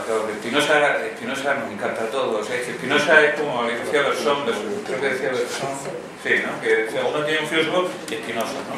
Digamos, Spinoza para dormirse tranquilos, Spinoza, pero de todas formas, yo diría que Spinoza introduce un elemento del que me he acordado también cuando intervenía Milana, y que yo creo que es muy importante en el materialismo filosófico, tal como yo lo veo, de una cierta exterioridad, pero que yo creo que es el estoicismo. Es decir, el estoicismo, además eso se ve muy claro en el primer libro que leí de Gustavo Bueno, es aquel del papel del conjunto del saber, ¿no? Que realmente por el que él se hizo célebre y vamos, me enganché, digamos, a interesarme por su obra a partir de ahí. Y se ve muy claro, él es un estoico y Manuel Sacristano es un epicúreo, encharcado en la subjetividad, como luego dirá a propósito de... entonces, claro, el estoicismo es completamente secundario que Diógenes Laercio, el libro 7 de Diógenes Laercio, donde estudias los estoicos griegos clásicos, ¿no? Sí, etc. Aparece la palabra, ¿no? Acrasía, pero es absolutamente irrelevante. Realmente en la ética estoica eso sí que no tiene ningún peso, ¿no? Si un filósofo estoico se consideraría, digamos, como una... Voy a emplear la palabra... Mezclo la respuesta a la con la respuesta a Clona. Le hago la palabra autocompasión. A ver, Aristóteles no dice que... No, yo me refiero, perdón, al modo, diríamos, en el que se ha hecho ya lugar común, pues que decir, pues esa figura pues ya de paciente. O sea, me refiero a lo de la etería soteriológica. No, Aristóteles yo creo que tiene la virtud de presentar efectivamente fenómenos reales que, como dice, es que no se puede decir que esto no suceda porque lo vemos y efectivamente, o sea, realmente la... No, pero ¿cómo interpretarlo? Yo, por ejemplo, yo interpretaría que Sócrates es el Sócrates. Él no tiene problemas y no piensa que nadie tenga problemas. Happy Sócrates. Platón creo que era más complejo y él, de hecho, lo tiene que resolver el Estado. Esto lo tiene que resolver el Estado. Digamos, bueno, la palabra acrasia no aparece en todo el corpus platónico, es importante, no considere el asunto. Uno puede, a partir de Aristóteles y a partir de algunos fragmentos de Sócrates no platónico, en el Genofronte, de la palabra acrasia, puede arrojar, por así decirlo, el problema de la acrasia, o hacerle la pregunta de la acrasia al corpus platónico. Pero claro, ahí sí es importante el que se ve que, bueno, lo que hay son las 4 virtudes y las 3 partes del individuo, ¿no? La instintividad, los sentimientos, y la cabeza, y luego el buen orden de esos 3 a través de la justicia. Entonces, es que ahí no cabe la acrasia, porque es que además la Nike en el Estado le arregla, es como que cura al enfermo en todo caso, lo lleva, como lo lleva un psiquiátrico, ¿no? A la Cratés, bueno, Aristóteles no dice que la Cratés sea un loco, pero es como un loco. Platón quizás diría, es un loco, al psiquiátrico. ¿No? Una cuestión nada frívola, ¿no? Es decir, por ejemplo, ¿qué se hace con los que tienen una adicción ya prácticamente irreversible a una sustancia autodestructiva? Pues bueno, el Estado puede decidir, bueno, pues se les acoge en una especie de hospital, una cosa parecida. O sea que realmente yo creo que Platón lo resolvería así, estatalmente. Creo que no. Happy Sócrates no lo pensaba así, él pensaba que no había problema.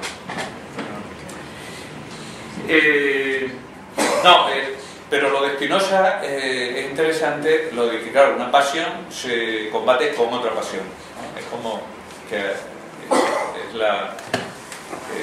bueno, pues sería un buen médico, ¿no? El médico que le aconseja a que tiene una mala pasión en la que es Sócrates, bueno, que se vaya buscando otra. El correcto es por lo menos diversificar la dieta, digamos. Ahora yo creo que eso tiene una parte saludable. Yo la verdad que he sido mucho más platónico que aristotélico hasta que me he hecho un poco mayor. Si me permite que lo diga de una forma así un poco... es decir, pero vamos, platónico incluso fanático, platónico anti-aristotélico incluso, ¿no? Sí, yo soy de esos. Y no sé, hay un cierto momento, y siempre he leído con mucho interés, pues la edad, ya me digas dentro de unos años. Sí. Hombre, Nietzsche decía que a los 30 años no es platónico, a los 30 años es platónico. Claro, en un sentido amplio. Me estoy pasando. Como Nietzsche. Lo que pasa es que Nietzsche, yo soy de los que creo que Nietzsche no sabía filosofía. Me gusta decírselo a los alumnos. Nietzsche no sabía filosofía, es muy interesante, es importante, es relevante, es entender lo que ha pasado en Europa en los últimos 150 años sin Nietzsche, pero no sabía filosofía, técnicamente no. Yo me lo imagino leyendo a Aristóteles como imposible, ¿no? O sea, quiere decir que no podemos buscarlo como criterio, aparte de que no llegó a la edad correspondiente a devenir aristotélico por la edad. Bueno, perdón la forma frívola de contestarte, ¿no? No,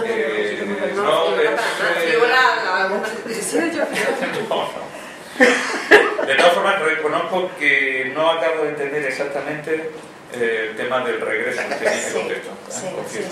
¿no? Yo entiendo parte de tu discurso, digamos algo así como, vamos, y sobre todo entiendo lo negativo contra qué... o sea, las heterías soteriológicas, los pensamientos autocompasivos en el sentido de que se complacen en una subjetividad que puede ser enferma y etcétera, ¿no? Digamos que la ausencia de normas ofrecidas por el Estado en las que encontraría este grupo de personas que formarían la hetería, pues son suministradas ad hoc por la propia hetería, entonces digamos, por la propia hetería, o sea, Freud en cuanto que, o Epicuro, también es el ejemplo que pone, bueno, ¿no? Epicuro y Freud. El propio análisis del psicoterapeuta estaría normando la vida personal, entonces serían normas ad hoc para que tú puedas tener una trayectoria vital conforme a cierto juego social, podríamos decir. Entonces, en ese sentido, la solución de Platón, como si fuese el Estado, pero claro, el Estado, en este sentido de la idea de norma, es cierto. O sea, realmente solamente en el Estado las normas pueden mínimamente estructurar una vida. O sea, realmente, si tú no eres, vamos a decir, en general, o padre, o madre, o profesor, o... Pero Tirana, quizás sí, que ya... también quizás hay que llegar al final, ¿no? Sí, no, si yo... Seguimos haciendo... Seguimos charlando. Le he interpelado. Bueno, quedaba por otra parte tu importante cuestión sobre la hibris, ¿no? Bueno, yo diría que, digamos, el pensamiento trágico es hipersensible, ¿no? Pero claro, el término hibris, como tú mismo recordabas, está ligado más bien a héroes que se enfrentan a problemas radicales, ¿no? Es decir, se parece muy poco a la Cratés que tiene a la vista Aristóteles, ¿no? De todas formas, probablemente Eurípides, que es el que estaba más encharcado en la subjetividad de lo trágico, o sea, hay muchos pasajes, ¿no? Donde, no sé, por ejemplo, los monólogos en el Hipólito, que además los héroes no pueden, es que yo no puedo dejar de estar enamorada, dice Fedra de Hipólito, que no puedo, es una cosa que yo no, que me desborda. La única solución es el suicidio, y además el suicidio agresivo, porque bueno, que quiero decir que la hibris, digamos, como esa especie de enorme gesto de prepotencia, ¿no? del héroe que se enfrenta a su destino, ¿no? De tal manera que los dioses, por así decirlo, le tienen que mantener a raya. Esa hibris tiene poco que ver con la acrasía, ¿no?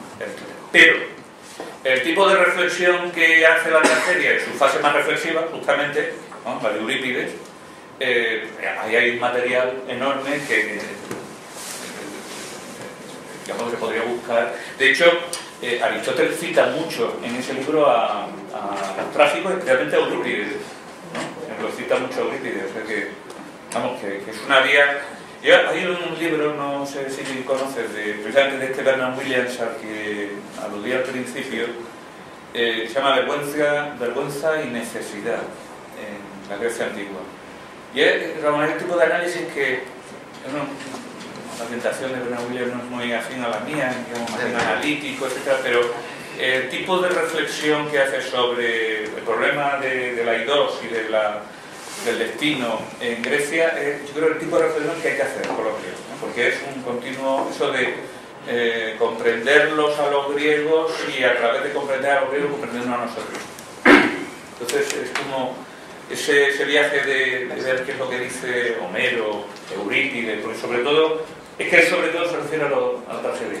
Es que realmente el campo el taller, digamos, de análisis, ¿no?, de problemas morales, la tragedia está llena de ellos. Y es realmente el campo. Y claro, también está ahí, Platón dice con toda coherencia, hay que expulsarlos. Hay que expulsarlos, porque aquí el que dice lo que hay que pensar soy yo, que escrito los diálogos. Eso dicen las leyes claramente, ¿no? Realmente yo creo que el pasaje más interesante de Platón sobre el tema de los trágicos no es tanto ese más famoso de la República, donde dice que hay que expulsar a los poetas, ¿no?, a todos los herederos de Homero, es decir, los trágicos, sino el pasaje de las leyes donde dice, aquí lo que hay que estudiar ya está, esos son mis diálogos. Vamos, lo dice abiertamente. Entonces, esta tragedia, esto, vamos... Esto es fallido. Sí, esto es fallido, sí. Y además que desconviertan. No exagero mucho, ¿eh? Casi nada. No, ¿qué pasa? Sí, y dice su columna así también, ¿no? ¿Le parece bien? Hombre, habría sido incómodo que se hubieran borrado un X de ese estilo. Bueno, lo entiendo. Digamos, hay que hacer tragedias con criterios. Con buen criterio. Con buen criterio. Yo he sido platónico radical hasta ese punto. Ahora ya bien. Cuidado que nos hemos acercado peligrosamente a la censura y sobre todo nos hemos acercado peligrosamente a las 9 de la noche, porque nos queda una parte todavía de acto, más habitual en la casa. Los actos tienen tres partes. Una parte propositiva, por así decir, la parte del ponente o de los ponentes, la parte de debate, que acabamos de concluir, y nos queda tomar un minuto y seguir charlando. Muchas gracias.